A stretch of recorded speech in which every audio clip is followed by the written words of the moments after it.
Saya selalu menekankan bahwa dari dulu saya berapa kali gagal, tapi saya pokoknya bilang, satu saat ini the untold story yang saya tidak pernah ceritakan kepada orang.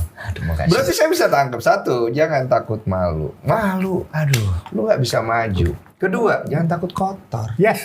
Kalau lu nggak mau kotor, ya gimana caranya lu bisa survive? Itu yang kita bisa tangkap. Terus kita juga harus punya ambisi.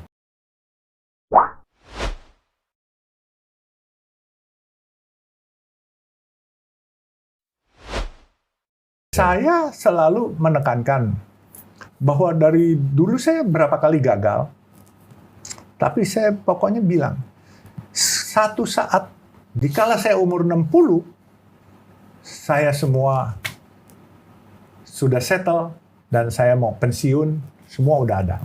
Dulu mimpi saya, waktu saya cerita sama teman-teman, saya bilang, saya sambil nyupir mobil jelek gitu.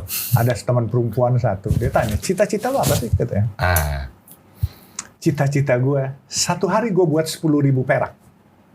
Waktu itu 33 mangkok. Beli bakmi. Atau masih asas tukang parkir dia. Iya. Baru mimpi tukang parkir. Iya. Terus dia tanya lagi, dia kejar. Kalau udah 10.000 perak, lu mau apa? 100.000 perak satu hari. Oke. I should make it. Terus sudah 100.000, 1 juta, saya bilang. Sudah 1 juta, dia lagi 10 juta setiap hari. Dia kejar lagi. Setelah 10 juta, 100 juta per hari. Terus dia kejar lagi. Setelah 100 juta, 1 miliar per hari. Terus dia bilang, setelah 1 miliar, berarti kalau 365 hari, 1 tahun saya 365 miliar. Kan? Betul. Dia tanya itu. Saya bilang, I retired. Saya berbuat baik kepada orang banyak dengan duit yang berlimpah. Saya bilang begitu. Yeah. Allah kasih, malaikat dengar, more than that, I can make it, and I cannot stop it. Itu yang menjadi salah satu asas yang akhirnya sekarang Om memiliki mimpi untuk membangun 1.000 masjid. Yes, itulah. Berarti kata-kata Om tepati.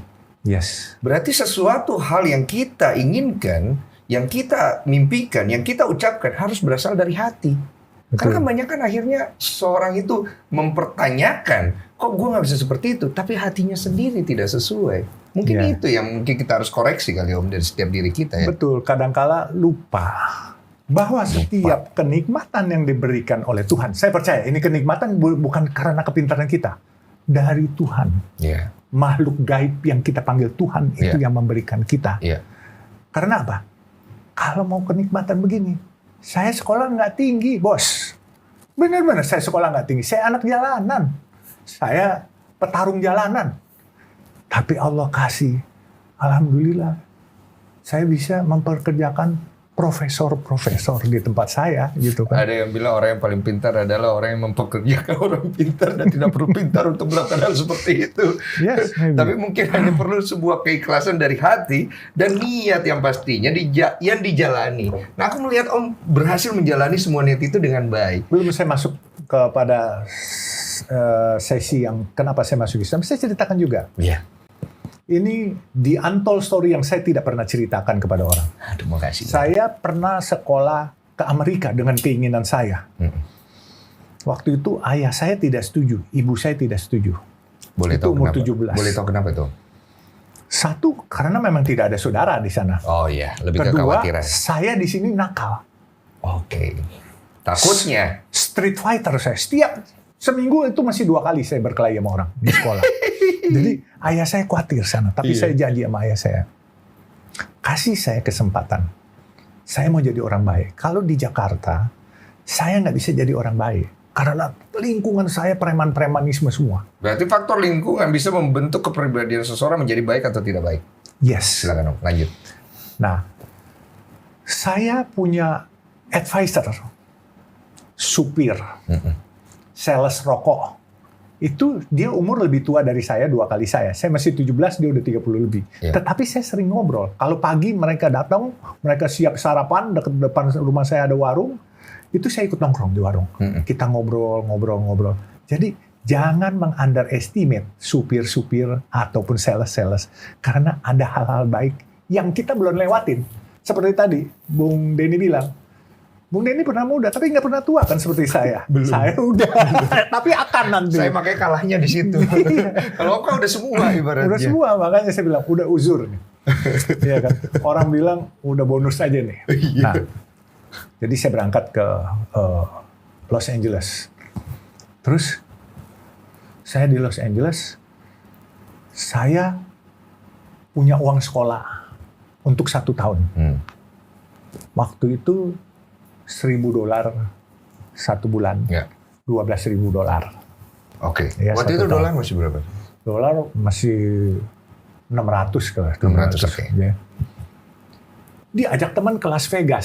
Saya jadi supirnya teman karena dia bilang, gua kalau bawa mobil ngantuk nih. Kita weekend Jumat malam, saya bawa mobilnya ke Las Vegas. 20 jam. Yes, saya nyupir sana. Lumayan jauh itu. Lumayan jauh sampai pagi kita. Iya, tahu. Ya kan? Terus sampai pagi tidur dah. Tidur, begitu sore kita ke Las Vegas. Ikut main judi. Akhirnya habis itu duit. Uang yang dibawa buat Iya. bekal. Saya buat sekolah itu habis semua duitnya. Waduh, saya bingung. Omongan di awal nih sama orang tua nih. Iya, udah pulang pasti digebukin nih. Minta bagaimana? Akhirnya, udah deh. Saya ada teman, ada semacam kayak ibu angkat yang pindah ke Vancouver. Akhirnya saya minta pinjem kirimin tiket. Saya ke Vancouver. Saya netap di situ. Ternyata ibu ini kawin dengan orang bule di sana. Menjadi pengelola apartemen. Oke. Pengelola bukan pengelola ini, tukang bersih-bersih apartemen. Semua, landlord nih. Iya, tapi Gitu. yang bagian membersihkan. Bersihkan. Nah, saya tinggal gratis, saya sekolah gratis, terus saya harus bantu nyupirin dia. Iya. Dia pergi kerja jam 5 sore, kerjanya sore karena kerja di restoran bar. Iya. Saya antar dia, nanti jam 10, jam 11 saya jemput lagi. Iya. Nah, dia mengelola ada beberapa townhouse. Iya. Hari itu ada WC-nya macet. Iya. WC-nya macet. Dia lagi kerja. Dia bisa diganti dong sama nanti penghuni kalau dia nggak ada. Iya. Akhirnya dia telepon. Dulu dia manggil nama saya Alun, nama kecilnya. Alun, Iya. could you please help me, katanya. Itu ada WC macet gitu. Oke. Kita anak jalanan kan biasa gitu ngerogoh-rogoh yang kotor-kotor. Iya, nggak takut kotor. Iya, kita tadinya kagak mau pakai sarung tangan. Malah dia yang bilang, pakai sarung tangan Kalau di sana. Iya, di sono. Kita korekin kotoran-kotoran di Angkat, toiletnya itu. ayo. Angkat semua, ada kotex, ada tisu semua, kotoran jadi satu. Akhirnya lancar. Udah, besok-besok akhirnya saya dapat upah juga di situ.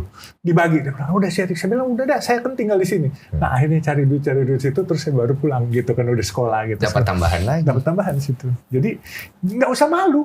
Saya nyupir truk yang gandeng buat pindah. Saya sewa, saya nyupir. Saya pakai SIM internasional walaupun SIM-nya A. Itu kan masih B2. Gitu. Semua mulus. Cuman terakhir waktu mau pulangin mobil ini habis pindah-pindahan, saya suruh teman saya itu almarhum mundurin. Dia kagak bilang stop. Akhirnya ada satu tanda stop gitu. Kena miring. Iya. Waduh, saya bilang, udah tinggal aja deh, yang penting nggak rusak deh. Tinggal aja deh. Ini kalau orang yang nonton tahu dia pelakunya nih. Sekarang kalau minta ganti rugi gede nih ganti rugi. Oke, berarti saya bisa tangkap satu, jangan takut malu. Malu, aduh, lu nggak bisa maju. Kedua, jangan takut kotor. Yes. Kalau lu nggak mau kotor, ya gimana caranya lu bisa survive? Itu yang kita bisa tangkap. Terus kita juga harus punya ambisi.